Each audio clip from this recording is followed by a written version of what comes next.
இருக்கும். நேற்று வீடியோ போடலன்னு பார்த்துருந்தீங்க. நேற்று கொஞ்சம் ஒரு ஒர்க்கிங்காக இருந்ததா போடல. ஃபஸ்ட்டு இந்த வீடியோ எதுக்குன்னா, நான் இனிமேல் நிறையா பாட்டெல்லாம் பாட போகிறேன். இனிமேல் டான்ஸ் ஆட போகிறதில்ல.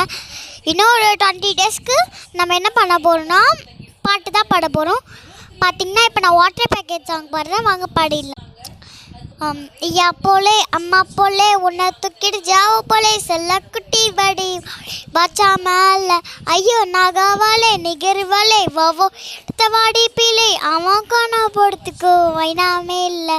இது ஃபுல் வீடியோ வேணா கமெண்ட்டில் பின் பண்ணுறேன், பார்த்து என்ஜாய் பண்ணுங்கள். இல்லை ஃப்ரெண்ட்ஸ், ஃபுல் வீடியோ லிங்க் வந்து என்னோடய யூடியூப் சேனலில் போட்டிருப்பேன். ஷெர்லின் மெர்லின் ஃபன் டைம் அப்படின்னு சொல்லுங்கள், கண்டிப்பாக வரும். இன்னும் இந்த ஷார்ட்ஸை பார்க்குறீங்களா, ஒன்று இருக்கும் ஷெர்லின் மெர்லின்னு, அது நமக்கு ஃபுல் வீடியோஸ் வரும். ஓகே, நீங்கள் பார்த்து என்ஜாய் பண்ணுங்கள். பாய், இஷ்டி வால்.